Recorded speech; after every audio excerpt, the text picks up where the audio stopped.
Praise the Lord. കർത്താവായ യേശുക്രിസ്തുവിന്റെ നിസ്തുല്യ നാമം ഉയർത്തപ്പെടുമാറാകട്ടെ.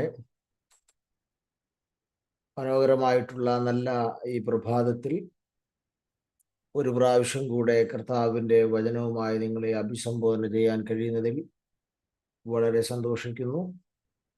ഇന്ന് രാവിലെ മീറ്റിംഗിൽ പങ്കെടുക്കുന്ന എല്ലാ ദൈവമക്കൾക്കും കർത്തൃദാസന്മാർക്കുമുള്ള ക്രിസ്തീയ സ്നേഹവന്ദനം വളരെ വിനീതമായി അറിയിക്കുന്നു. പ്രാർത്ഥനയോടെ ദൈവവചന ധ്യാനത്തിലേക്ക് നമ്മുടെ ശ്രദ്ധയെ തിരിക്കാം. ധന്യനായ പൗലോസ് ശ്ലീഹ ഫിലിപ്പിയർക്ക് എഴുതിയ ലേഖനം 3-ാം അധ്യായത്തിൽ നിന്ന് ഒരു വേദവാക്യം നിങ്ങളുടെ ശ്രദ്ധയിലേക്ക് കൊണ്ടുവരുന്നു. ബൈബിളുള്ള എല്ലാവരും ബൈബിൾ തുറന്ന് ഫിലിപ്പിയർ ലേഖനം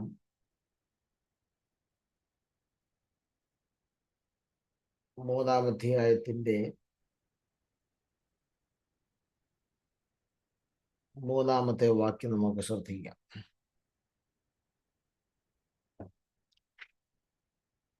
നാമല്ലോ പരിച്ഛേദനക്കാർ, ദൈവത്തിൻ്റെ ആത്മാവ് കൊണ്ട് ആരാധിക്കുകയും ക്രിസ്തുവേശുവിൽ പ്രശംസിക്കുകയും ജഡത്തിൽ ആശ്രയിക്കാതിരിക്കുകയും ചെയ്യുന്ന നാം തന്നെ.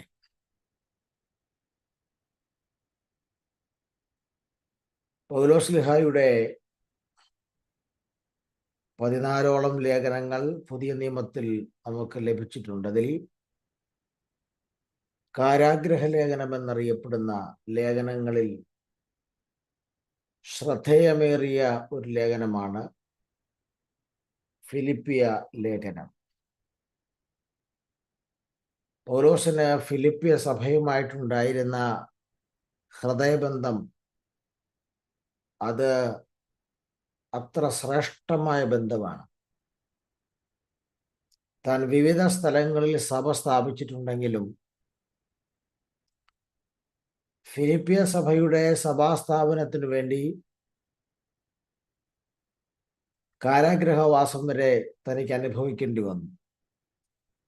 അത്ര ത്യാഗപൂർണമായ അനുഭവത്തിലൂടെയാണ് താൻ അവിടെ ഒരു സഭ സ്ഥാപിക്കുന്നത്. മാത്രമല്ല, മറ്റ് പല സഭകൾക്കും താൻ ലേഖനം എഴുതുമ്പോൾ ഫിലിപ്പിയ സഭയെ ഒരു മാതൃകാ സഭയായിട്ടാണ് കൊരിന്ത്യ ലേഖനത്തിലൊക്കെ നമുക്ക് കാണാൻ വേണ്ടി കഴിയുന്നത്.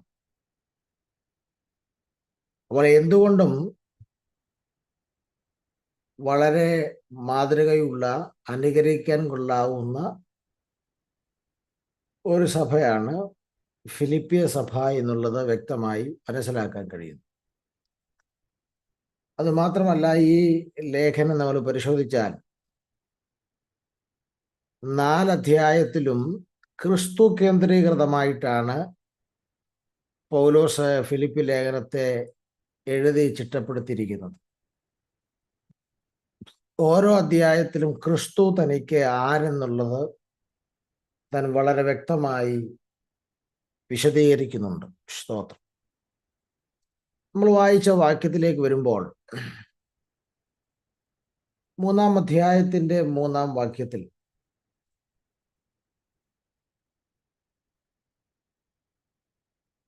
രണ്ട് സെന്റൻസുകൾ നിങ്ങളുടെ ശ്രദ്ധയിലേക്ക് കൊണ്ടുവരികയാണ്. ആ വാക്യത്തിന്റെ അവസാനത്തെ 2 പ്രയോഗങ്ങൾ ക്രിസ്തുവേശുവിൽ പ്രശംസിക്കുകയും ജഡത്തിൽ ആശ്രയിക്കാതിരിക്കുകയും ചെയ്യുന്ന നാം തന്നെ. ഇവിടെ ആരാണ് ഒറിജിനൽ പരിച്ഛേദനക്കാർ എന്നുള്ളതിന് ഒരു ഡെഫിനിഷനാണ് പൗലോസ് നൽകുന്നത്. പുതിയ നിയമ ഭാഷയിൽ ആരാണ് ഒറിജിനൽ പരിച്ഛേദനക്കാർ, അതിൻ്റെ ഒരു ഡെഫിനിഷൻ നൽകുകയാണ് പൗലോസ്. ആ ഡെഫിനിഷനിൽ പൗലോസ് പറയുന്നു, ഒരു നാണയത്തിന് രണ്ട് വശമുള്ളതുപോലെ ഈ രണ്ട് കാര്യങ്ങൾ ആപ്ലിക്കബിളായി സൂക്ഷിക്കുന്നവരാരോ അവരാണ് ഒറിജിനൽ പരിച്ഛേദനക്കാർ. സ്തോത്രം. ക്രിസ്തുവേശുവിൽ പ്രശംസിക്കുന്നവരായിരിക്കണം, ജഡത്തിൽ ആശ്രയിക്കാതിരിക്കുന്നവരായിരിക്കണം, ദൈവത്തിന്റെ ആത്മാവ് കൊണ്ട് ആരാധിക്കുന്നവരായിരിക്കണം. ഈ 3 ക്വാളിഫിക്കേഷനാണ് പറയുന്നത് പരിച്ഛേദനക്കാർ ആര് എന്നുള്ളതിന്. എന്നാൽ ഇവിടെ ഞാൻ മുൻപിലോട്ട് വെക്കുന്ന ഈ 2 പ്രധാനപ്പെട്ട കാര്യങ്ങൾ, അത് ഒരു മനുഷ്യനെ ദൈവത്തിന് ഉപയോഗിക്കണമെങ്കിൽ ഈ 2 കാര്യങ്ങൾ അനിവാര്യമാണ്. വാ നിറച്ച് അന്യഭാഷ പറഞ്ഞതുകൊണ്ടോ എന്തെങ്കിലും പെർഫോമൻസുകൾ കാഴ്ചവെച്ചത് കൊണ്ടൊന്നും ദൈവം ഉപയോഗിക്കുന്നു എന്നർത്ഥമില്ല. ദൈവത്തിന് ഒരാളെ ഉപയോഗിക്കാൻ കഴിയണമെങ്കിൽ അയാളുടെ യോഗ്യത, ഒന്ന്, ആൾ ക്രിസ്തുവിൽ പ്രശംസിക്കുന്നയാളായിരിക്കണം, 2, ജഡത്തിൽ ആശ്രയിക്കാതിരിക്കുന്ന ആളായിരിക്കണം. ഒന്നുകൂടെ ഇറങ്ങി പറഞ്ഞാൽ, സ്വയത്തിൽ ആശ്രയിക്കാത്ത ഒരു സ്വഭാവം, സ്വയത്തിലുള്ള നിരാശ്രയത്വം, ദൈവത്തിലുള്ള സമ്പൂർണ്ണ ആശ്രയത്വം, ഈ അവസ്ഥ ആരിലുണ്ടോ അവരെയാണ് ദൈവം കരങ്ങളിൽ ഉപയോഗിക്കാൻ ഉദ്ദേശിക്കുന്നത്. സ്തോത്രം. നിങ്ങൾ വേദപുസ്തകം പഠിച്ചു നോക്കിയാൽ പഴയ നിയമത്തിലും പുതിയ നിയമത്തിലും പല ആളുകളുടെ ചരിത്രം നമുക്ക് കാണാൻ കഴിയുന്നുണ്ട്. അവരിൽ പലരെയും ദൈവം ഉപയോഗിക്കാനുള്ള പ്രധാനപ്പെട്ട കാരണം സ്വയത്തിലുള്ള ആശ്രയം പൂർണ്ണമായും വിട്ട് ദൈവത്തിൽ മാത്രം സമ്പൂർണമായി ആശ്രയിക്കുന്ന ഒരു മനോഭാവത്തിലേക്ക് അവർ വന്നതിന് ശേഷമാണ് ദൈവം പലരെയും ഉപയോഗിച്ചിരിക്കുന്നത്. സ്തോത്രം. ഇന്ന് രാവിലെ കർത്താവിനെ ഉപയോഗിക്കണമെന്ന് ആഗ്രഹിക്കുന്ന ആരെങ്കിലും ഉണ്ടെങ്കിൽ അതിൻ്റെ ഒരു ക്വാളിഫിക്കേഷൻ, നിങ്ങളുടെ സ്വയത്തിലുള്ള സകല പിടിയും വിട്ട്, സകല ആശ്രയവും വിട്ട് ക്രിസ്തുവിൽ മാത്രം ആശ്രയിക്കുന്ന, ദൈവത്തിൽ മാത്രം സമ്പൂർണമായി ആശ്രയിക്കുന്ന ഒരാത്മീക തലത്തിലേക്ക് നിങ്ങൾ എപ്പോൾ വരുമോ അപ്പോൾ മുതൽ നിങ്ങളെ കരത്തിൽ ഉപയോഗിക്കാൻ ദൈവം ആരംഭിക്കും. അവിടെയാണ് നിങ്ങളെ ഉപയോഗിക്കാനുള്ള നിങ്ങളുടെ യോഗ്യത ആരംഭിക്കുന്നതെന്ന് പരിശുദ്ധാത്മാവ് വളരെ വ്യക്തമായി ഓർമ്മപ്പെടുത്തുന്നു. സ്തോത്രം. അപ്പോൾ ഞാനതിന് 1-2 തെളിവുകൾ പറയുമ്പോൾ നിങ്ങൾക്കത് മനസ്സിലാക്കാൻ കഴിയും. സ്തോത്രം. ഒരാത്മീക തകർച്ചയുടെ അനുഭവത്തിലേക്ക്, ഒരു ഉടച്ചുവാർക്കലിൻ്റെ അനുഭവത്തിലേക്ക്, സ്വയത്തിന്മേൽ നിന്നുള്ള പിടി മുഴുവൻ വിടുന്ന ഒരു അനുഭവത്തിലേക്ക്, ആശ്രയിക്കാൻ ദൈവമല്ലാതെ മറ്റാരുമില്ല എന്നുള്ള ഒരു അറ്റ്മോസ്ഫിയറിലേക്ക് നിങ്ങൾ എപ്പോൾ എത്തപ്പെടുന്നോ അപ്പോൾ മുതൽ നിങ്ങൾ പോലും അറിയാതെ നിങ്ങളെ ഉപയോഗിക്കാൻ ദൈവം ആരംഭിക്കുകയാണ്. സ്തോത്രം. ചില ആളുകൾ സ്വാഭാവികമായിട്ട് അങ്ങനൊരു മനോഭാവത്തിലാണ് ജനനം മുതൽ ഉള്ള ആളുകൾ. അങ്ങനെയുള്ള ആളുകളെ കണ്ടിട്ടുണ്ട്. അവർ ജനനം മുതൽ ആ ഒരു താഴ്മയുടെ മനോഭാവത്തിലാണ്. എന്നാൽ ചില ആളുകളെ ദൈവം വർഷങ്ങളെടുത്ത് അവരെ പരിശീലിപ്പിച്ച് ഈ ഒരു അവസ്ഥയിലേക്ക്, മനോഭാവത്തിലേക്ക് കൊണ്ടുവന്നതിന് ശേഷമാണ് ദൈവം അവരെ ഉപയോഗിക്കുന്നതായിട്ട് കാണുന്നത്. സ്തോത്രം. ഉദാഹരണമായിട്ട് 2-3 സംഭവങ്ങൾ പഴയ നിയമ തിരുവെഴുത്തുകളിൽ നിന്ന് ഒന്ന് ശ്രദ്ധിക്കാം. നമുക്ക് അബ്രഹാമിലേക്ക് നമ്മുടെ ശ്രദ്ധയൊന്ന് കൊണ്ടുപോകാം. ഉൽപ്പത്തി പുസ്തകം 15-ാം അധ്യായത്തിലാണ് അബ്രഹാമിന് ദൈവം ഒരു വാഗ്ദത്തം കൊടുക്കുന്നത്. അബ്രഹാമിനെ വിളിച്ചു വേർതിരിക്കുന്നത് 75-ാമത്തെ വയസ്സിലാണ്. 75-ാമത്തെ വയസ്സിൽ വിളിച്ചു വേർതിരിക്കുമ്പോൾ ദൈവം ഒരു വാഗ്ദത്തം കൂടെ കൊടുത്തു. എന്താ വാഗ്ദത്തം? 15-ന്റെ 6-ലും 4-ലും ഒക്കെ ഉണ്ട്. 4, 5, 6 വാക്യങ്ങളിൽ നിന്റെ ഉദരത്തിൽ നിന്ന് പുറപ്പെടുന്നവൻ തന്നെ നിന്റെ അവകാശിയാകുമെന്നൊരു വാഗ്ദത്തം ദൈവം കൊടുത്തു. അതായത് മക്കളുണ്ടാകാൻ 1% പോലും സാധ്യതയില്ലാത്ത ഒരു മനുഷ്യന് തലമുറയുണ്ടാകും എന്നുള്ള ഒരു പ്രോമിസ്, ഒരു വാഗ്ദത്തം ദൈവം അബ്രഹാമിന് കൈമാറുകയാണ്.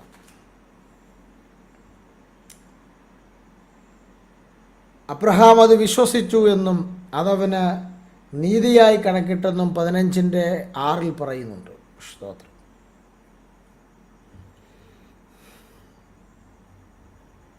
എന്നാൽ ഇതേ വാഗ്ദത്തം വീണ്ടും ദൈവം ഒരിക്കലൂടെ ആവർത്തിച്ചു.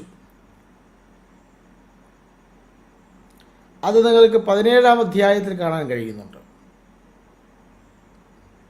പക്ഷെ അവിടെ ഒരു വ്യത്യാസം ഉണ്ടായി. എന്താ വ്യത്യാസം എന്ന് ചോദിച്ചാൽ, 17-ാം അധ്യായത്തിൽ ഇതേ വാഗ്ദത്തം ദൈവം പറഞ്ഞപ്പോൾ 17-ാം അധ്യായം 17-ാം വാക്യത്തിൽ അന്ന് അബ്രഹാമിന് 100 വയസ്സ് പ്രായം അടുക്കുകയാണ്. അതായത് അബ്രഹാമിന് 99 വയസ്സുള്ളപ്പോഴാണ് ദൈവം വീണ്ടും ഈ 75-ാമത്തെ വയസ്സിൽ പറഞ്ഞ വാഗ്ദത്തം വീണ്ടും ദൈവം ആവർത്തിക്കുകയാണ്. അപ്പോൾ അബ്രഹാമിന് 99 വയസ്സുണ്ട്. കാരണം 17-1 അബ്രഹാമിന് 99 വയസ്സുണ്ട്. 100-ാമത്തെ വയസ്സിലേക്ക് താൻ പ്രവേശിക്കുകയാണ്. പക്ഷേ ഈ പ്രാവശ്യം താൻ ആ വാഗ്ദത്തം കേട്ടപ്പോൾ കവിണ് വീണ് ചിരിക്കുകയാണ്. ഞാൻ അതിനെക്കുറിച്ച് ഇങ്ങനെ ചിന്തിച്ചു. 75-ാമത്തെ വയസ്സിൽ വാഗ്ദത്തം കേട്ടപ്പോൾ അബ്രഹാമിന് ചിരിയില്ല. അബ്രഹാം ചിരിച്ചില്ല. പക്ഷെ 100-ാമത്തെ വയസ്സിൽ താൻ വാഗ്ദത്തം കേട്ടപ്പോൾ താൻ എന്തു ചെയ്യുകയാണ്? കവിണ് വീണ് ചിരിക്കുകയാണ്. ചിരിക്കുക മാത്രമല്ല, താൻ ചിരിച്ചോണ്ട് ചില അസാധ്യതകൾ ഹൃദയത്തിൽ പറയുകയാണ്. 100 വയസ്സുള്ളവന് മകൻ ജനിക്കുമോ? 90 വയസ്സുള്ള സാറ പ്രസവിക്കുമോ എന്നൊക്കെ കുറച്ച് അസാധ്യതയുടെ ലിസ്റ്റുകൾ തൻ്റെ ഹൃദയത്തിൽ നിരത്തിക്കൊണ്ട് താൻ ചിന്തിക്കുകയാണ്.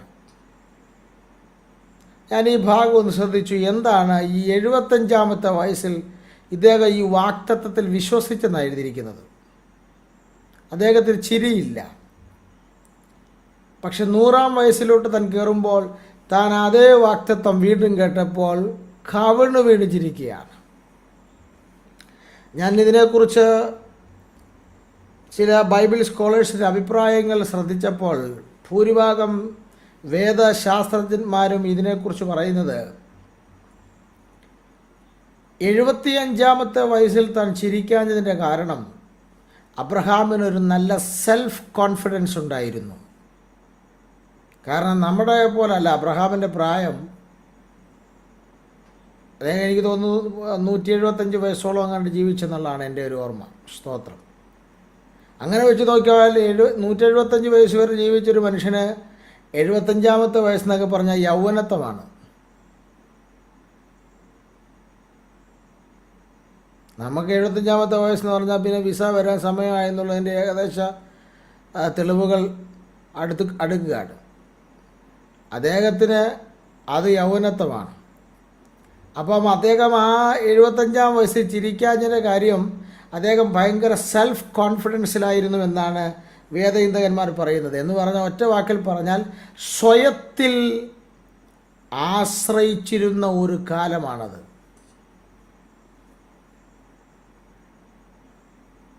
പൊതുവേ നമ്മൾ ഈ ആരെയും കൂസാത്തൊരു കാലം എന്നൊക്കെയാണ് നാടൻ ഭാഷയിൽ പറയുന്നത്.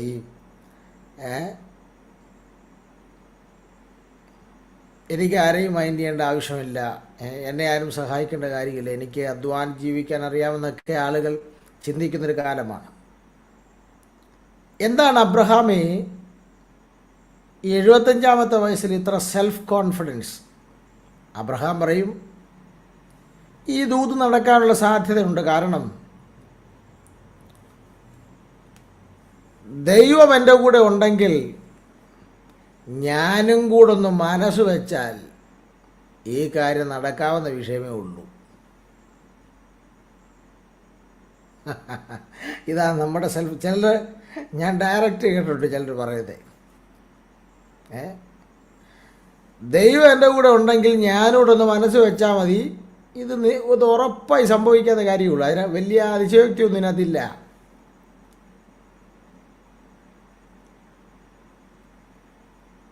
ഇതാണ് സെൽഫ് കോൺഫിഡൻസ് എന്ന് പറഞ്ഞാൽ തൻ്റെ എബിലിറ്റിയിൽ, തൻ്റെ കഴിവിൽ, തൻ്റെ പൊട്ടൻഷ്യലിൽ തനിക്ക് നല്ല വിശ്വാസമുണ്ട്. അതുകൊണ്ട് ദൈവം എൻ്റെ കൂടെ നിന്നാൽ മതി, ബാക്കി ഞാനും കൂടെ ചിന്തിച്ചാൽ ഈ വാക്തത്വം സിമ്പിളായി നടക്കും.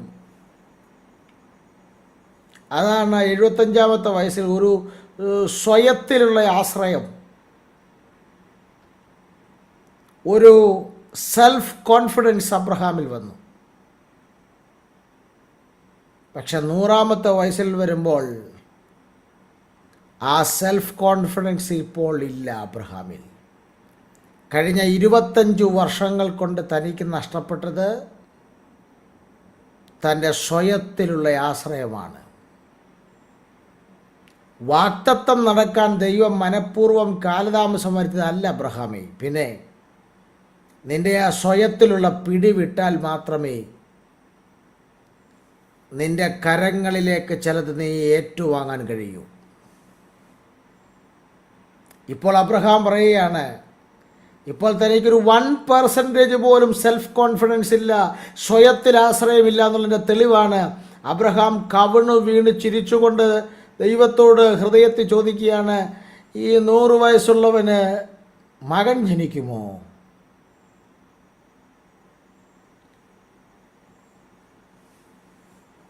തൊണ്ണൂറ് വയസ്സുള്ള സാറ പ്രസവിക്കുമെന്നോ? No chance. നിങ്ങളൊക്കെ 25 വർഷം എടുത്തു അബ്രഹാമിൻ്റെ സ്വയം പൊളിയാൻ. ഇന്ന് രാവിലെ ഇതിനകത്ത് കേൾക്കുന്ന ആരെങ്കിലും ഉണ്ടെങ്കിൽ നിൻ്റെ ആ സ്വയത്തിലുള്ള പിടി 0% വരെ വന്നത് പൂർണ്ണമായും തീരുന്നിടം വരെ ദൈവം നിന്നെ ഉപയോഗിക്കാൻ വെയിറ്റ് ചെയ്യും. ദൈവം നിനക്ക് വേണ്ടി പ്രവർത്തിക്കാൻ വെയിറ്റ് ചെയ്യും. ദൈവം നിന്നെ കരങ്ങളിലെടുക്കാൻ വെയിറ്റ് ചെയ്യും. സ്തോത്രം. നിൻ്റെ മുഴുവൻ പിടിയും സ്വയത്തിന്മേലുള്ളത് വിട്ടു എന്ന് ദൈവത്തിന് എപ്പോൾ ബോധ്യപ്പെടുമോ അപ്പോൾ മുതൽ നിന്നെ ഉപയോഗിക്കാൻ ദൈവം ആരംഭിക്കാൻ പോകുകയാണ്. സ്തോത്രം. ഈ സന്ദേശം തീരുന്നതിന് മുൻപ് നിൻ്റെ സകല സ്വയത്തിലുള്ള ആശ്രയവും വിട്ട് സമ്പൂർണമായി ഇനി ദൈവത്തിനല്ലാതെ ആർക്കും പ്രവർത്തിക്കാൻ കഴിയില്ല, ആർക്കും രക്ഷിക്കാൻ കഴിയില്ല, ആർക്കും ഒന്നും ചെയ്യാൻ കഴിയില്ല എന്ന് ഒരു സമ്പൂർണ്ണ ദൈവാശ്രയത്തിലേക്ക് നീ സറണ്ടർ ചെയ്യുന്ന നിമിഷം മുതൽ ദൈവം നിനക്ക് വേണ്ടി പ്രവർത്തിക്കാൻ ആരംഭിക്കാൻ പോകുകയാണ്. സ്തോത്രം.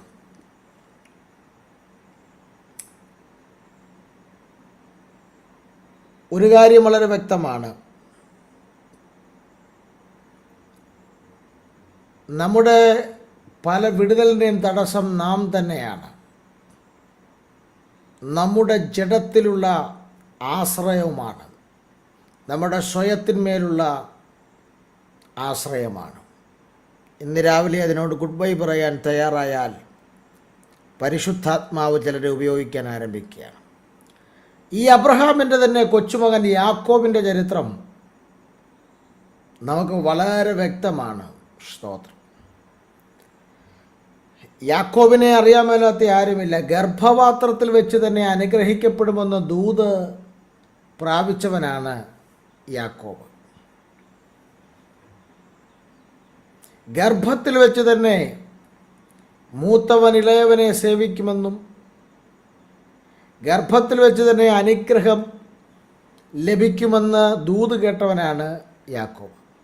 പക്ഷേ ആ യാക്കോബ് അമ്മയുടെ ഉപദേശം കേട്ട് ആ അനുഗ്രഹം, ആ ആനന്ദം, ആ അനുഗ്രഹത്തെ ഒന്ന് പ്രാപിക്കാൻ കുറുക്കുവഴി തേടിയ യാക്കോബിനെ പരിചയമില്ലാത്ത ഒരാൾ പോലും ഉണ്ടാകത്തില്ല. പക്ഷേ ആ കുറുക്കുവഴി വലിയ ദയനീയ പരാജയത്തിലാണ് വന്ന് കലാശിച്ചത്. സ്തോത്രം. ഈ യാക്കോബിനെ ഒന്ന് ഉടച്ചു വാർക്കാൻ, ഈ യാക്കോബിനെ തൻ്റെ സ്വയത്തിലുള്ള പിടിയിൽ നിന്ന് പൂർണ്ണമായും പുറത്തു കൊണ്ടുവരാൻ ദൈവം ഒരു 20 വർഷം ലാബാൻ്റെ അടുക്കൽ ആ പരിശീലന കളരിയിലേക്ക് ദൈവം യാക്കോബിനെ അയച്ചു. സ്തോത്രം. അവിടെ ചതിക്ക് ഡോക്ടറേറ്റ് എടുത്ത ലാബാൻ്റെ അടുക്കലേക്കാണ് ദൈവം യാക്കോബിനെ അയച്ചത്. ഉടച്ചു വാർക്കാൻ, ഒന്ന് പണിയാൻ, ഒന്നവനെ ആത്മീക തകർച്ചയിലേക്ക് കൊണ്ടുവരാൻ. സ്തോത്രം.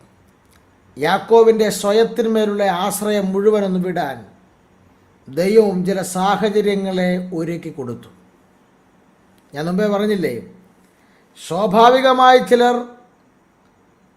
സ്വയത്തിലുള്ള ആശ്രയം വിട്ട് ക്രിസ്തുവിൽ മാത്രം പ്രശംസിക്കുന്ന ലെവലിലോട്ട് വരും. അങ്ങനെ വരാത്തവരെ ദൈവം ചില പരിശീലന കളരിലൂടെ കൊണ്ടുപോയി അങ്ങനെ ആക്കിയതിന് ശേഷമേ ദൈവം ഉപയോഗിക്കാൻ ആരംഭിക്കൂ. സ്തോത്രം.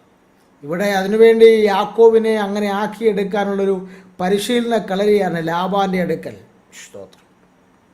അവിടെ വെച്ച് യാക്കോബ് വലിയ വേദനയോടെ തകർച്ചയോടെ പറയുന്നുണ്ട് ലാബാനോട്, നീ 10 പ്രാവശ്യം എൻ്റെ പ്രതിഫലം മാറ്റിക്കളഞ്ഞു, നീ എന്നെ വല്ലാതെ ചീറ്റ് ചെയ്തു. സ്തോത്രം. പണ്ട് ചതിയനായിരുന്ന യാക്കോബിനെ ചതിക്ക് ഡോക്ടറേറ്റ് എടുത്ത ലാബാൻ്റെ അടുക്കൽ കൊണ്ടുവന്നാണ് യാക്കോബിനെ ദൈവം ഒന്ന് പൊളിക്കുക. യാക്കോബിനെ പൊളിക്കാൻ ദൈവം കൊണ്ടുവന്ന സ്ഥലമാണ് ലാബാൻ്റെ അടുക്കൽ. സ്തോത്രം. ഇനി അത് പോരാഞ്ഞിട്ട് വീണ്ടും ദൈവം യാക്കോബിനെ ഒന്നുകൂടെ ഒന്ന് ഉടച്ചു വാർക്കാൻ യാബോക്കിൻ്റെ കടവിൻ്റെ തീരം, ഉൽപ്പത്തി പുസ്തകം 32-ാം അധ്യായം ദൈവം എടുക്കുകയാണ്. സ്തോത്രം. ആ 32-ാം അധ്യായത്തിൽ നിങ്ങൾ ശ്രദ്ധിച്ചാൽ മനസ്സിലാകും, ദൂതനുമായി മല്ല് പിടിക്കുമ്പോൾ ഗർഭത്തിൽ വെച്ച് തന്നെ ദൂത് കേട്ടു, എന്ത്, നീ അനുഗ്രഹിക്കപ്പെടുമെന്ന്. പക്ഷേ ആ ദൈവത്തിന് യാക്കോബിനെ അനുഗ്രഹിക്കാൻ എന്തൊക്കെയോ ചില തടസ്സങ്ങളുണ്ട്. നമ്മൾ പലരുടെ അവസ്ഥ ഇതാണ്. അനുഗ്രഹിക്കപ്പെടുമെന്ന് ദൂത് കേട്ടിട്ടുണ്ട്, പക്ഷേ ആ ദൂത് പറഞ്ഞ ദൈവത്തിന് നമ്മെ അനുഗ്രഹിക്കാനുള്ള എന്തൊക്കെയോ തടസ്സങ്ങൾ നമ്മിൽ നിൽക്കുന്നു. അനുഗ്രഹം അനുഭവിക്കാനാണ് വിളിക്കപ്പെട്ടത്, പക്ഷേ ആ അനുഗ്രഹം സ്വായത്തമാക്കാനുള്ള എന്തൊക്കെയോ ചില തടസ്സങ്ങൾ നമ്മിൽ നിൽക്കുകയാണ്. ആ യാക്കോബ് ഗർഭത്തിൽ വെച്ച് കേട്ട ദൂതാണ് അനുഗ്രഹിക്കപ്പെടുന്നത്. പക്ഷേ ദൈവത്തിന് അനുഗ്രഹിക്കണമെന്നുണ്ട്, പക്ഷേ യാക്കോബിനെ അനുഗ്രഹിക്കാൻ കഴിയാതെയുള്ള ചില തടസ്സങ്ങൾ യാക്കോബിൽ നിൽക്കുകയാണ്. അതൊന്ന് പൊളിക്കാനാണ് ദൈവം യാബോക്കിലേക്ക് കൊണ്ടുവന്നത്. അവിടെ വെച്ച് യാക്കോബിൻ്റെ തുടയുടെ തടം ദൂതൻ ഒന്ന് തൊട്ടു. തുടയുടെ തടം ഉളുക്കപ്പെട്ടു. ഞാനിങ്ങനെ പലപ്പോഴും ചിന്തിച്ചു, വേറെ യാക്കോബിൻ്റെ ശരീരത്തിൽ പെട്ടെന്ന് കാണാൻ കൊള്ളാവുന്നതും ആക്റ്റീവായിട്ടുള്ളത് എന്തെല്ലാം ശാരീരികമായിട്ടുള്ള അവയവങ്ങൾ തനിക്കുണ്ടായിരുന്നു. ഇതിലൊന്നും തൊടാതെ എന്തിനാ ഈ തുടയുടെ തടം അവിടെ തന്നെ കയറി തൊട്ടത്? അപ്പോഴാണ് എനിക്ക് മനസ്സിലായത്, ഒരു മനുഷ്യൻ്റെ ശരീരത്തിലെ ഏറ്റവും ബലമുള്ള അസ്ഥിയാണ് തുടയസ്ഥി. ആ തുടയസ്ഥി ഒരു സെക്കൻഡിലേക്കൊന്ന് പിണങ്ങിയാൽ പിന്നെ ഏത് ശക്തൻ്റെ കാര്യത്തിലും തീരുമാനമാവും. പിന്നെ നേരെ ചൊവ്വേ എഴുന്നേറ്റ് നിൽക്കുകയല്ല. യാക്കോബിൻ്റെ ഭാര്യമാരായ റാഹേലും ലേയും പറയും, അച്ഛൻ ഇന്നലെ രാത്രി ഓൾ നൈറ്റ് പ്രയറിന് പോയതാ. എവിടാ? യാബോക്കിൻ്റെ തീരത്ത്. പക്ഷേ പ്രഭാതത്തിൽ അച്ഛൻ വരുന്ന കണ്ടപ്പം അവർക്ക് ആകെപ്പാടൊരു അങ്കലാപ്പ്. കാര്യം അങ്ങോട്ട് പോയതുപോലല്ല വരുന്നത്, ഇങ്ങോട്ട് വരുന്നത് 8:10 എന്ന് പറഞ്ഞാൽ പുള്ളി വരുന്നത്. കാരണം അങ്ങനത്തെ ഓൾ നൈറ്റ് പ്രയറാണ്. പോകാൻ ഞാൻ നന്നായി എന്നവർ പറഞ്ഞു കാണും. പക്ഷെ അവർക്കറിയാത്തൊരു കാര്യമുണ്ട്. 8:10 എന്നാണ് പുള്ളി വരുന്നതെങ്കിലും ഇതുവരെ പ്രാപിക്കാത്തൊരു അനുഗ്രഹവും ചുമന്നുകൊണ്ടാണ് പുള്ളി വരുന്നത്. സ്തോത്രം. നോക്കിക്കേ, എന്താ തുടയുടെ തടം തൊടാൻ കാരണം? ഈ യാക്കോബിൻ്റെ ചരിത്രം പഠിക്കുന്നവർക്കറിയാം, പുള്ളി മനുഷ്യനെ കളിപ്പിച്ചാൽ പിന്നെ പുള്ളി ഇവിടെ നിൽക്കത്തില്ല, ഓടിപ്പോവും. ആർക്കും പിടികൊടുക്കുന്ന പാർട്ടിയല്ല. പുള്ളി മനുഷ്യനെ പറ്റിക്കുകയും ചെയ്യും. അടുത്ത സെക്കൻഡ് പുള്ളി ആ ദേശത്ത് നിന്ന് ഓടും. അപ്പനെയും ജ്യേഷ്ഠനെയും പറ്റിച്ചിട്ട് അടുത്ത മിനിറ്റ് പുള്ളി അവിടെ നിന്ന് ഓടി. ഇനി പുള്ളി ഓടാൻ വേണ്ടി പ്ലാൻ ചെയ്ത് വെച്ചേക്കുക. കാര്യം ഏശാവിനെതിരേക്കാൻ പോവുക, ഇതൊക്കെ വർഷങ്ങൾക്ക് ശേഷം കാണുക.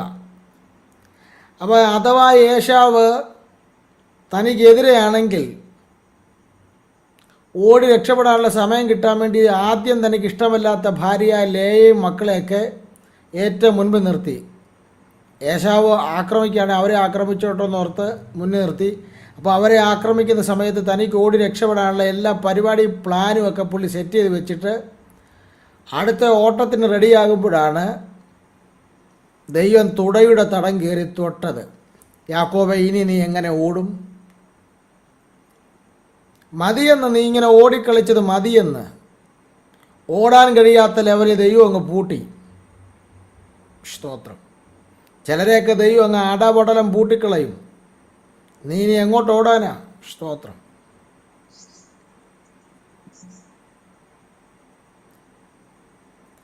എന്ന് പറഞ്ഞാൽ മനുഷ്യൻ്റെ ശരീരത്തിൻ്റെ ശക്തി കേന്ദ്രമായ,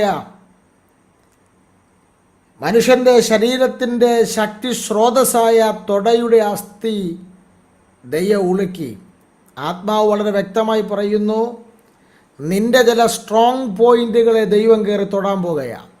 എന്നാൽ മാത്രമേ നിൻ്റെ സ്വയത്തിലുള്ള ആശ്രയം അവസാനിക്കൂ. നിൻ്റെ ചില സ്ട്രോങ് പോയിൻ്റ് ചിലപ്പോൾ നിൻ്റെ തലമുറയാകാം, ചിലപ്പോൾ നിൻ്റെ ആരോഗ്യമാകാം, ചിലപ്പോൾ നിൻ്റെ സമ്പത്താകാം, ചിലപ്പോൾ നിൻ്റെ എബിലിറ്റികളാകാം, നിൻ്റെ പൊട്ടൻഷ്യലാകാം. പക്ഷേ ആത്മാവ് പറയുന്നു, ആ സ്ട്രോങ് പോയിൻറ്റിനെ ചിലതിനെ ദൈവം പൊളിക്കാൻ പോകുകയാണ്. അത് പൊളിച്ച് അതിൽ ദൈവം കയറി തൊട്ടാൽ മാത്രമേ നീ ദൈവസന്നിധിയിൽ സറണ്ടർ ചെയ്യത്തുള്ളൂ. എനിക്ക് എന്നിൽ പ്രശംസിക്കാനൊന്നുമില്ല, എൻ്റെ കയ്യിൽ ഒരു കഴിവുമില്ല, അത് ദൈവം പ്രവർത്തിച്ചാലേ ഉള്ളൂ എന്നൊരു അന്തരീക്ഷത്തിലേക്ക് സറണ്ടർ ചെയ്യണമെങ്കിൽ നിൻ്റെ സ്ട്രോങ് പോയിന്റുകളിൽ ദൈവം ഇന്ന് രാവിലെ കയറി തൊട്ടേ മതിയാകൂ. അങ്ങനെ തൊടുന്ന ചിലതിനെ അടുത്ത മണിക്കൂർ മുതൽ ദൈവം ഉപയോഗിക്കാൻ ആരംഭിക്കും. സ്തോത്രം. എന്ന് മാത്രമല്ല, ഒരു ചോദ്യം കൂടെ ചോദിച്ചു ദൈവം, നിൻ്റെ പേരെന്താണെന്ന്. യാക്കോബിൻ്റെ പേര് ദൈവത്തിന് അറിയാൻ മേലാഞ്ഞിട്ടല്ല, ആണോ? അല്ല. പിന്നെ യാക്കോബിൻ്റെ സ്വഭാവത്തിൽ വല്ല വ്യത്യാസം വന്നോ ദൈവം ഒന്ന് ടെസ്റ്റ് ചെയ്തതാണ്. കാര്യം പണ്ട് പുള്ളി തൻ്റെ മണ്ണിലെ അപ്പനായ ഇസഹാക്ക് പേര് ചോദിച്ചപ്പം പച്ച നുണയാണ് പറഞ്ഞത്. പേര് മാറ്റി പറഞ്ഞു, ഏശാവെന്ന് പറഞ്ഞു. വർഷം 10-20 കഴിഞ്ഞപ്പം സ്വഭാവത്തിൽ എന്തെങ്കിലും മാറ്റമുണ്ടോ ദൈവം നോക്കുകയാണ്. തൻ്റെ പരിശീലന കളരിയിലെ ആ പ്രയോഗങ്ങൾ ഏറ്റവും ദൈവം ടെസ്റ്റ് ചെയ്ത് നോക്കുമ്പം മണ്ണിലെ അപ്പനോട് നുണ പറഞ്ഞവൻ വിണ്ണിലെ അപ്പൻ ചോദിച്ചപ്പോൾ ഉള്ള കാര്യം സത്യസന്ധമായി പറഞ്ഞു, എൻ്റെ പേര് ഉബായി എന്നാകുന്നു, യാക്കോബ് എന്നാകുന്നു. തൻ്റെ തനതായ ശൈലി, തൻ്റെ തനതായ സ്വഭാവം മുഴുവൻ യാക്കോബ് ദൈവത്തിൻ്റെ മുന്നിൽ വെളിപ്പെടുത്തുമ്പോൾ, സ്തോത്രം, അവിടെ വെച്ചാണ് യാക്കോബിനെ ദൈവം അനുഗ്രഹിക്കുന്നത്. സ്തോത്രം. തൻ്റെ ലൈഫിനെ മുഴുവൻ സ്വയവും അവസാനിച്ചു. തനിക്ക് ആശ്രയിക്കാൻ ഇനി തൻ്റെ സ്വയത്തിലൊന്നുമില്ല. സ്വയത്തിൻ്റെ വാക്കുകളില്ല, പ്രവർത്തികളില്ല, ഒന്നുമില്ല. താൻ പൂർണ്ണമായും ദൈവത്തിൽ ആശ്രയിക്കുമ്പോൾ അവിടെ വെച്ചാണ് യാക്കോബിനെ ദൈവം ദൈവത്തിൻ്റെ അല്ലെങ്കിൽ ഇസ്രായേലിൻ്റെ പ്രഭുവാക്കി മാറ്റുന്നത്. സ്തോത്രം. നീ അതുവരെ എന്തെല്ലാം അഭ്യാസങ്ങൾ കാണിച്ചാലും എന്തെല്ലാം പരാക്രമം കാണിച്ചാലും ദൈവത്തിൻ്റെ പ്രഭുവാകാൻ നിനക്ക് കഴിയില്ല. ഇസ്രായേലാകാൻ നിനക്ക് കഴിയില്ല.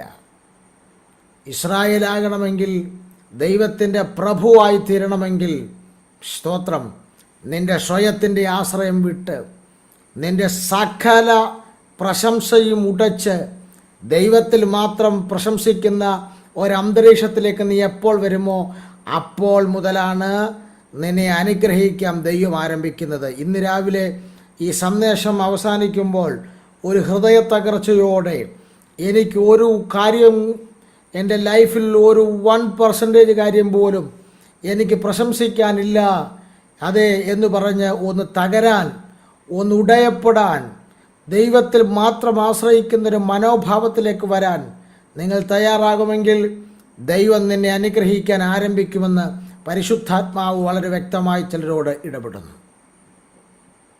ഏറ്റവും ശക്തമേറിയ ഒരു ഉദാഹരണമാണ് മോശയുടെ ലൈഫിൽ നാം കാണുന്നത്. 120 വയസ്സുള്ള മോശ 3 മോശയുടെ ജീവിതത്തെ തിരിച്ചാൽ ആദ്യത്തെ 40 വർഷം താൻ ഫറവോൻ്റെ കൊട്ടാരത്തിലാണ്. രണ്ടാമത്തെ 40 വർഷം താൻ മരുഭൂമിയിൽ ആടുകളെ മേയ്ക്കുകയാണ്. മൂന്നാമത്തെ 40 വർഷം താൻ ഇസ്രായേൽ ജനത്തെ കനാനിലേക്ക് പ്രയാണം ചെയ്യിപ്പിക്കുകയാണ്. ഇതിൽ ആദ്യത്തെ 40 വർഷം നിങ്ങൾ പരിശോധിച്ചാൽ മതി, അദ്ദേഹം സ്വയത്തിലുള്ള ആശ്രയത്തിലായിരുന്നു ജീവിച്ചത്. മോശ ദൈവം തന്നെ ഒരു ലീഡറാക്കുന്നതിന്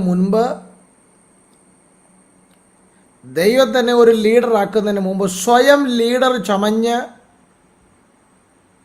ഇസ്രായേലിനെ രക്ഷിക്കാൻ, സഹോദരന്മാരെ രക്ഷിക്കാൻ ഇറങ്ങി പുറപ്പെട്ട മോശയ്ക്ക് ആ സ്വയത്തിലുള്ള ആശ്രയം ഒരു കൊലപാതകനിലേക്കാണ് മോശയെ കൊണ്ടെത്തിച്ചത്. ദൈവം നിന്നെ ആക്കുന്നതിന് മുമ്പ് നീ ചിലതൊക്കെ സ്വയമായി ചമഞ്ഞിറങ്ങിയാൽ അതിൻ്റെ അവസാനം ദയനീയ പരാജയമായിരിക്കും. സ്തോത്രം. ദൈവം മോശയെ ലീഡറായിട്ട് വിളിച്ചിട്ടില്ല. ഇപ്പോൾ പുള്ളി സ്വയം ലീഡറായിട്ട് അങ്ങ് ചമഞ്ഞ് ഇസ്രായേലിനെ രക്ഷിക്കാൻ, സഹോദരന്മാരെ രക്ഷിക്കാൻ ഇറങ്ങിപ്പുറപ്പെട്ടതാണ്. ആ ഇറങ്ങിപ്പുറപ്പെടൽ മോശയെ കൊണ്ടെത്തിച്ചതൊരു കൊലപാതകത്തിലാണ്. ഞാൻ വിചാരിച്ചാൽ നടക്കും, ഇസ്രായേലിനെ രക്ഷിക്കാം എന്ന് ചിന്തിക്കത്തക്ക രീതിയിലൊരു സ്വയത്തിലാണ് ആദ്യത്തെ 40 വർഷത്തെ ജീവിതം. അതുകൊണ്ടാണല്ലോ സ്തേഫാനോസ് മോശയുടെ ചരിത്രം പറയുമ്പോൾ അപ്പോസ്തലപ്രവൃത്തിയുടെ പുസ്തകം 7-ാം അധ്യായത്തിൻ്റെ 22-ാം വാക്യത്തിൽ മോശയുടെ ആദ്യത്തെ 40 വർഷത്തെക്കുറിച്ചൊരു പരാമർശമുണ്ട്. ആ വാക്യം വായിക്കുമ്പോൾ തന്നെ നമുക്കറിയാം മോശ സ്വയത്തിൽ എന്തുമാത്രം ആശ്രയിച്ചായിരുന്നു ആദ്യത്തെ ഒരു 40 വർഷം ജീവിച്ചതെന്ന് അവിടെ വ്യക്തമായി മനസ്സിലാക്കാൻ കഴിയുന്നുണ്ട്. സ്തെഫാനോസ് പറയുന്നു, മോശ മിസ്രയീമ്യരുടെ സകല ജ്ഞാനവും അഭ്യസിച്ച് വാക്കിലും പ്രവൃത്തിയിലും സമർത്ഥനായിരുന്നു. 3 മേഖലയിലുള്ള സാമർഥ്യം മോശയ്ക്കുണ്ടായിരുന്നു. ജ്ഞാനത്തിലുള്ള സാമർഥ്യം, വാക്കിലുള്ള സാമർഥ്യം, പ്രവൃത്തിയിലുള്ള സാമർഥ്യം. മനസ്സിലായില്ലേ? മോശ വാക്കിലൊക്കെ വലിയ സാമർഥ്യമുള്ളവനായിരുന്നത്. ഈ വാക്കിലൊക്കെ വലിയ സാമർഥ്യം എന്ന് പറഞ്ഞാൽ നമ്മൾ തന്നെ പറഞ്ഞാലും മോശ തടിച്ച നാവുള്ളവന് വിക്കനുമാണെന്ന് പറയും. നമ്മൾ ഉദ്ദേശിക്കുന്ന വിക്കൊന്നും മോശയ്ക്കില്ലായിരുന്നു. ഉണ്ടായിരുന്നെങ്കിൽ ഈ പദം വരത്തില്ലായിരുന്നു. എന്ത്? വാക്കിൽ സാമർഥ്യമുള്ളവനെന്ന്. നല്ല വാക് സാമർഥ്യമുള്ള ആളായിരുന്നു മോശ.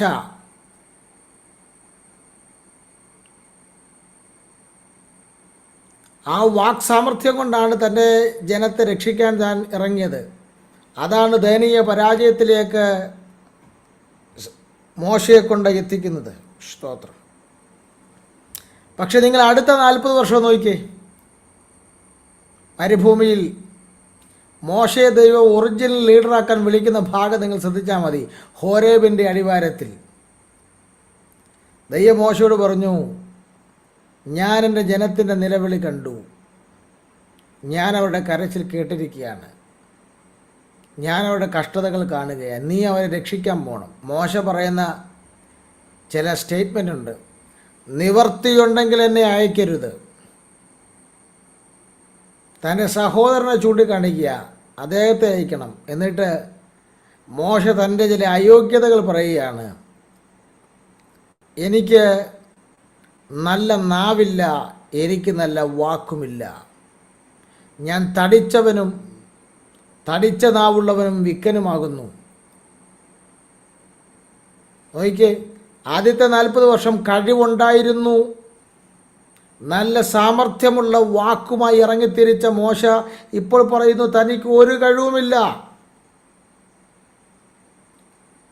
നോക്കിക്കേ, 40 വർഷം എടുത്തു മോശയുടെ സ്വയത്തെ ദൈവം പൊളിക്കാൻ.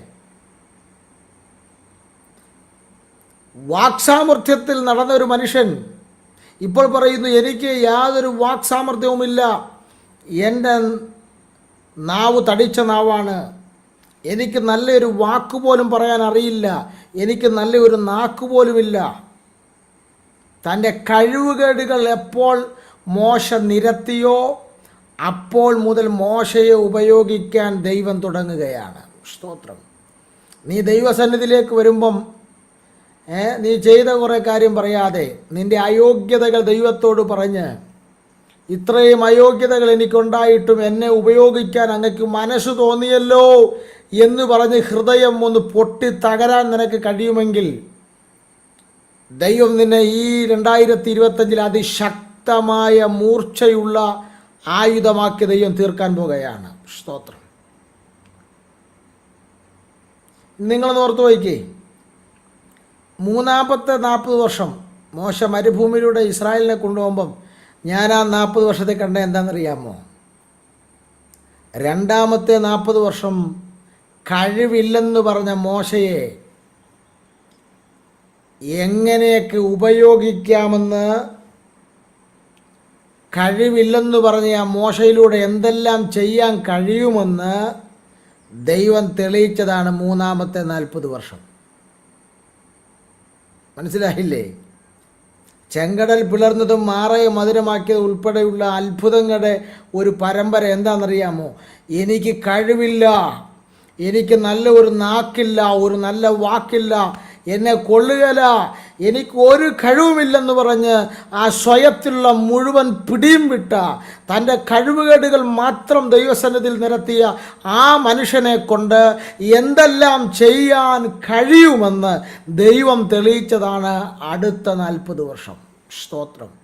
ഇന്ന് രാവിലെ പരിശുദ്ധാത്മാവ് പറയുന്നു, ഇന്ന് ഈ സന്ദേശം കേൾക്കുമ്പം ഒരു സെക്കൻഡ് പോലും നിൻ്റെ ആ കഴിവുകളിൽ, നിൻ്റെ എബിലിറ്റികളിൽ, താലന്തുകളിൽ, നിൻ്റെ ആ സാമർഥ്യങ്ങളിൽ ആശ്രയിക്കാതെ, എനിക്ക് പ്രത്യേകിച്ചൊന്നിലും പ്രശംസിക്കാനില്ല, ശരീരത്തിൽ പ്രശംസിക്കാനില്ല, വാക്ചാതുര്യത്തിലില്ല, ചിന്തയിലില്ല, ഒന്നിലും പ്രശംസിക്കാനില്ല, എനിക്ക് യാതൊന്നിലും ആശ്രയിക്കാനില്ല, എൻ്റെ എല്ലാ സ്വയവും പരാജയമാണ്, എൻ്റെ കഴിവുകളെല്ലാം കഴിവുകേടുകളാണ് എന്ന് നീ എപ്പോൾ സമ്മതിക്കാൻ തുടങ്ങുമോ, അങ്ങനെ നീ സമ്മതിച്ചാൽ കഴിവില്ലാത്ത നിന്നെക്കൊണ്ട് എന്തെല്ലാം ചെയ്യാൻ കഴിയുമെന്ന് ദൈവം അടുത്ത മാസങ്ങളിൽ തെളിയിക്കാൻ തുടങ്ങും. കഴിവില്ലാത്ത നിന്നെക്കൊണ്ട് എങ്ങനെയെല്ലാം ഉപയോഗിക്കാൻ കഴിയുമെന്ന് ദൈവം അടുത്ത ചരിത്രങ്ങളിൽ ഉപയോഗിക്കാൻ തുടങ്ങും. അങ്ങനെയെങ്കിൽ ഇന്ന് രാവിലെ ദൈവത്തിന് ആവശ്യം സ്വയത്തിൽ ആശ്രയിക്കുന്നവനെയല്ല, സ്വയത്തിൻ്റെ പിടിവിട്ട് ക്രിസ്തുവേശുവിൽ മാത്രം പ്രശംസിക്കുന്ന, ദൈവത്തിൽ മാത്രം ആശ്രയം വെക്കുന്ന ഒരു ജനറേഷനെ ഉപയോഗിക്കാനാണ് ദൈവം ആരംഭിക്കുന്നത്. അതിലൂടെ മഹത്വം ദൈവത്തിനെത്തുവാനുള്ള ദൈവത്തിൻ്റെ മാനദണ്ഡമാണതെങ്കിൽ ഇന്ന് രാവിലെ സമയം എത്ര പേർ ഈ സന്ദേശത്തിൻ്റെ മുന്നിൽ ഒന്ന് തകർക്കപ്പെടാൻ, ഒന്ന് പണിയപ്പെടാൻ, ഒന്ന് സമർപ്പിക്കപ്പെടാൻ, ഒന്ന് ദൈവസന്നിധിയിൽ എനിക്കൊന്നുമില്ല എന്ന് ഒന്ന് വിധേയപ്പെടാൻ തയ്യാറാകും? അവരെ ഓർത്ത് ഞാൻ കർത്താവിന് സ്തോത്രം ചെയ്യുക. പ്രാർത്ഥനയ്ക്കായി തലകൾ വണക്കുമ്പോൾ, കണ്ണുകൾ അടയ്ക്കുമ്പോൾ, അത് വെറുതെ ഒരു പാസ്റ്ററാണെന്ന് പറഞ്ഞ് നടക്കാതെ, സ്തോത്രം, തേരാപ്പാര പാസ്റ്റാന്നും പറഞ്ഞ് നടക്കാതെ, ദാനിയേൽ ബൈബിളിലെ കുറച്ച് വാക്യം കാണാൻ പഠിപ്പിച്ചിട്ട് എന്തോ പ്രസംഗമാണെന്നും പറഞ്ഞ് നടക്കാതെ, പകരം ദൈവം ഉപയോഗിക്കുന്ന ഒരു മനുഷ്യനെന്ന്, അതെ അതെ അതെ അതെ ശൂന്യകാരത്തിൽ പറഞ്ഞ പോലെ, ഇതാ കൂടെ ഒരു ദൈവപുരുഷൻ, ഒരു ദൈവമനുഷ്യൻ പോകുന്നു എന്ന് പറയണമെങ്കിൽ നാട്ടുകാർ നിന്നെ നോക്കി, ദേശം നിന്നെ നോക്കി, ദൈവം ഉപയോഗിക്കുന്നൊരു മനുഷ്യൻ എന്ന സ്റ്റേറ്റ്മെൻറ്റിന് നീ അർഹനായി തീരണമെങ്കിൽ ഇന്ന് രാവിലെ നിൻ്റെ കഴിവുകൾ ദൈവത്തിന് വേണ്ട, നിൻ്റെ ഐഡിയകൾ ദൈവത്തിന് വേണ്ട, നിൻ്റെ യാതൊരു സൊല്യൂഷൻസ് ദൈവത്തിന് വേണ്ട. പകരം നിൻ്റെ കഴിവുകേടുകളാണ് ദൈവത്തിന് ആവശ്യം. ഇന്ന് രാവിലെ നിന്നെ ഉപയോഗിക്കണമെങ്കിൽ നിനക്കുണ്ടായിരിക്കേണ്ട യോഗ്യത നിൻ്റെ കഴിവുകേടുകൾ ദൈവസന്നിധിയിൽ തുറന്നു പറഞ്ഞ് എനിക്ക് ആശ്രയിക്കാൻ എന്നിൽ തന്നെ ഒന്നുമില്ല എന്ന് സമർപ്പിക്കുന്ന ഒരാത്മീക ദാരിദ്ര്യത്തിൻ്റെ ലെവലിലേക്ക് നിങ്ങൾ അടുത്തു വരുമെങ്കിൽ ഇന്ന് രാവിലെ മുതൽ നിങ്ങളെ പ്രയോജനപ്പെടുത്താൻ പരിശുദ്ധാത്മാവ് തുടങ്ങുകയാണ്. ആരോടൊക്കെ കർത്താവ് പറയുന്നു, കഴിവില്ലാത്ത നിന്നെക്കൊണ്ട് എന്തെല്ലാം ചെയ്യിക്കാൻ കഴിയുമെന്ന് ദൈവം നിന്നിലൂടെ തെളിയിക്കാൻ പോകുകയാണ്. ഇന്ന് രാവിലെ അത് കർത്താവിൻ്റെ ആത്മാവ് പറയുന്നു, ക്രിസ്തുവിൽ മാത്രം പ്രശംസിക്കുകയും ജഡത്തിൽ ആശ്രയിക്കാതിരിക്കുകയും ചെയ്യുന്നവനെ പരിശുദ്ധാത്മാവ് തിരയുകയാണ്. പരിശുദ്ധാത്മാവ് ഉപയോഗിക്കാൻ തിരയുകയാണ്. കണ്ണുകളെല്ലാം അടയ്ക്കാൻ പ്രാർത്ഥിക്കാം. പിതാവേ, ഇന്ന് രാത്രി ഞങ്ങൾക്ക് നൽകിയ, ഇന്ന് പ്രഭാതത്തിൽ ഞങ്ങൾക്ക് നൽകിയ നല്ല ദൈവവചനത്തിനായി സ്തോത്രം ചെയ്യുന്നു. ഇത് അകത്ത് ഗ്രഹിപ്പാൻ കഴിഞ്ഞവരെ ഓർത്ത് സ്തോത്രം ചെയ്യുന്നു. ഇത് ഗ്രഹിപ്പാൻ കർത്താവരുടെ ബുദ്ധിയെ തുറന്നു കൊടുക്കണമേ. പരിശുദ്ധാത്മാവ് അവരെ സമ്പൂർണ്ണമായി ഉപയോഗിക്കാൻ, അവരായിത്തീരേണ്ട അവസ്ഥ എന്താണെന്ന് അവരെ ഒന്ന് ബോധ്യപ്പെടുത്തേണ്ടതിനായി പ്രാർത്ഥിക്കുന്നു. അവർ ഏത് മനോഭാവത്തിലേക്ക് എത്തണം എന്നുള്ളത് പരിശുദ്ധാത്മാവ് അവരെ ഒന്ന് അത് ഗ്രഹിപ്പിക്കേണ്ടതിനായി പ്രാർത്ഥിക്കുന്നു. ഞാൻ ഈ പ്രിയപ്പെട്ടവരെല്ലാം ബ്ലസ് ചെയ്ത് പ്രാർത്ഥിക്കുന്നു. ഇത് നിരവധി പേരുടെ ഹൃദയത്തിൻ്റെ അകത്തട്ടിൽ ദൈവം അവരെ ഉപയോഗിക്കുന്നതിനുള്ള ഒരു മാനദണ്ഡമായി തീരേണ്ടതിനായി പ്രാർത്ഥിക്കുന്നു. ഞങ്ങളുടെ ലൈഫിൽ ദൈവത്തിന് അനുഗ്രഹിക്കാനുള്ള എല്ലാ തടസ്സങ്ങളും ഞങ്ങളിലൂടെ, ഞങ്ങളുടെ സ്വയത്തിലൂടെ കിടക്കുന്നതിനെല്ലാം കർത്താവ്, ഞാനെന്ന ഭാവങ്ങളും എല്ലാം പൊളിക്കാൻ ദൈവം ഈ ദിവസങ്ങളിൽ ഞങ്ങളെ ഒന്ന് വിധേയപ്പെടുത്തി കൊടുക്കണം. ആ കുശവൻ്റെ കയ്യിൽ പണിയപ്പെടുവാൻ ഞങ്ങൾ ഏൽപ്പിക്കപ്പെടുന്നു. ഇന്ന് രാവിലെ കർത്താവ് ഞങ്ങളെ അങ്ങനെ ചെയ്യണമേ. അതിനായി സമർപ്പിക്കുന്നു. എല്ലാ മഹത്വവും കർത്താവിന്. പ്രാർത്ഥന ഘട്ടത്തിന് സ്തോത്രം. യേശു ക്രിസ്തുവിൻ നാമത്തിൽ തന്നെ. ആമേൻ. Thank you. God bless U.